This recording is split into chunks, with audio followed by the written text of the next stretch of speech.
સંબોધન કાર્યક્રમ જ એવડો મોટો અને સ્ટેજ ઉપર આટલા માન્ય મંત્રીશ્રીઓ સાથેનો કાર્યક્રમ પાલનપુર કિસ્મતવાળું છે કે આજે ઘણી બધી ભેટ લઈને અલગ અલગ ડિપાર્ટમેન્ટની માન્ય મુખ્યમંત્રીશ્રી આવ્યા છે.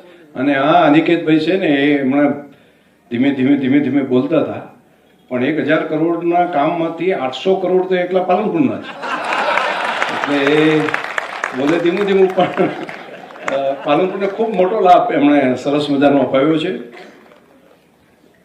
માન્ય મુખ્યમંત્રીશ્રીનો આભાર આપણે એટલા માટે પણ માનીએ કે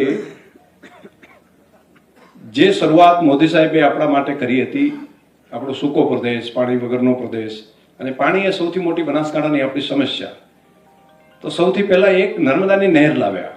અને લોકો માનતા નહોતા કે અહીંયા પાણી આ પહોંચી શકતું હશે, શક્ય જ નથી એમ.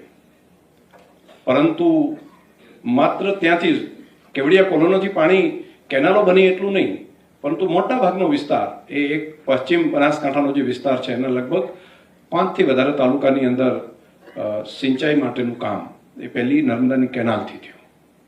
આ કામ આઝાદીના 50 વર્ષ પછી ચાલુ થયું. અને ચાલુ કરવાનું કામ, નર્મદાનું કામ તો ઘણું વહેલું પેલું ત્યાં આગળ પાયો બંધાણો હશે, પરંતુ આ ધરતી પર પાણી પહોંચે એનું કોઈ નહોતું. મુખ્યમંત્રીશ્રી હતા ત્યારે ઉપવાસ ઉપર બેઠા મોદી સાહેબ, અને ઉપવાસ ઉપર બેસીને પણ આ વિસ્તારમાં પાણી નહોતું પહોંચી શકે, ત્યાં આગળ પહોંચાડવા માટેનું કામ મોદી સાહેબે નર્મદાનું કામ કર્યું. બીજું કામ જે હતું એ સુજલમ સુફલમ, જે બાકીનો વિસ્તાર જે રહી જતો હતો તે નવી આખી નહેર ઊભી કરાવડાવી, અને વધારાનું પાણી જે છે સુજલમ સુફલમ દ્વારા આ બનાસકાંઠાને આપ્યું.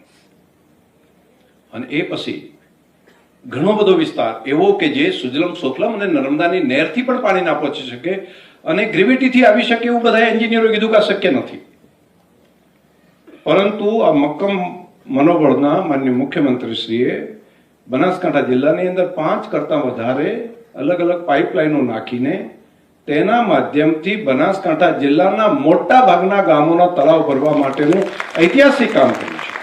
અને આ કામ આજકાલ માટે હું નથી કહેતો, આવનારી પેઢીઓ સુધી જે પીવાના પાણી માટે વલખા મારતા હોય, હું તો અહીંયા જોઉં છું પશુપાલનના કામ સાથે જોડાયેલો સહકારમાં, તો પાણી ટેન્કર ભરીને ગાય ભેંસને પાવા લઈ જાય એવી સ્થિતિ જ્યાં હોય એવા વિસ્તારમાં આખા દુનિયાના ઇતિહાસમાં હું કહું છું કે કદાચ કોઈ જગ્યાએ નહીં થઈ શક્યું હોય કે આટલા દૂરથી પાણી લાવીને પશુ માટે પીવડાવવાનું તો ખરું, માણસ માટે તો આપવાનું, પરંતુ ઇરિગેશન માટે પણ પાણી પહોંચાડવું.